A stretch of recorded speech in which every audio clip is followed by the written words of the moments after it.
The first sensation was the cold. A deep, marrow-chilling dampness that had seeped through the thin blanket and into my bones. I opened my eyes, but it made no difference. The darkness was absolutely thick, velvety black that pressed against my Where am I? My head throbbed, a dull, persistent ache with no memory attached. I tried to sit up, but my shoulders met resistance. My hands scrambled beside me, fingernails scraping against rough, unvarnished wood. Panic, cold and sharp, injected itself into my veins. I pushed upward. A solid plane, just inches from my face. A coffin. The thought was so ludicrous, so cliché, that I almost laughed. But the laugh died in my throat, replaced by a suffocating tightness. I was in a box. A long, narrow, wooden box. This is a dream. A nightmare. Wake up. Speeding. Action. Wake up. I pinched the soft skin of my arm, hard. The pain was bright and real. This was no dream. My breathing hitched, coming in short, ragged gasps. The air was already stale, tasting of dust and pine. I had to get out. I slammed my palms against the lid above me. The wood was heavy, unyielding. A hollow thud echoed in the tiny space, mocking my efforts. Help! I screamed, my voice cracking and frail in the confinement. Someone! I'm in here! Silence. A silence so profound it felt like a physical weight on my chest. I tried to remember. What was the last thing? Dinner. I'd had dinner. Pasta. I was home, watching a movie, and then nothing. A blank slate ending in this wooden tomb.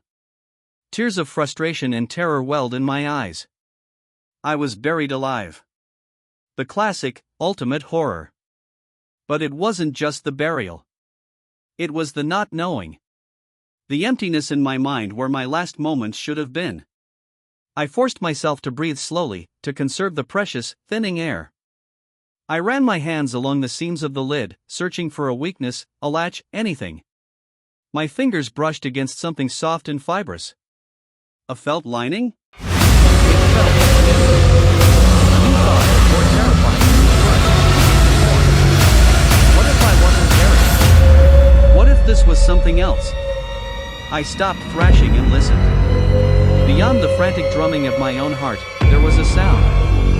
A low, rhythmic hum. Mechanical. Steady. The sound of a refrigerator. And then, another sound. Muffled, but distinct. The soft, shuffling tread of footsteps on a hard floor. They were close. Someone was in the room with me. Hope, terrible and desperate, flared in my chest. I pounded on the lid again, with all the strength I had left. Hello? I'm in here. Action. Please. Help me. 1, The footsteps 2, stopped, 3. right next to me. I held my breath, praying, waiting for the sound of the lid being thrown open, for the blessed sight of light, for a voice telling me it was all a terrible mistake.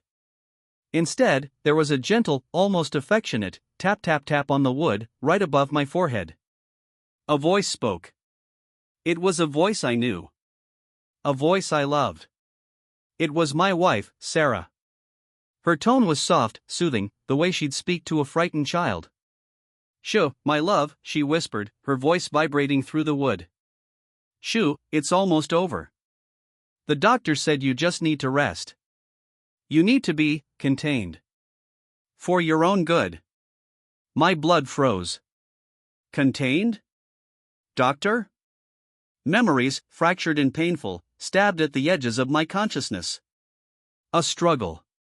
White coats. Sarah's face, twisted not with anger, but with a pitying, profound sorrow. I wasn't buried. I was in a specialized containment unit, a therapeutic coffin, in the basement of our own home. This wasn't a murder. It was a treatment. A prescribed horror. "Sarah," I pleaded, my voice a broken whisper. "Please. Let me out. I'm better. I'm fine, I swear." Her fingers traced a slow, sad pattern on the lid. The have to trust us. You have to trust the process. Just sleep now. The sedation in the air will help. Sedation. The stale taste in my mouth. The leaden feeling in my lungs. It wasn't just lack of air. I felt a fresh, different kind of fear take hold. Not the sharp panic of being buried, but the slow, creeping dread of being cared for by someone who believed, with absolute conviction, that this box was a kindness. That my screams were a symptom to be silenced. As a faint, chemical sweetness began to overpower the taste of pine, I realized the true horror wasn't waking up in a coffin. It was waking up in a coffin, and hearing the voice of the person you trust most in the world calmly reassuring you that you belong there. The darkness deepened, not from lack of light, but from the drug pulling me under. The last thing I heard was Sarah's gentle humming, a lullaby she used to sing, as the lid of my world remained firmly, lovingly, shut.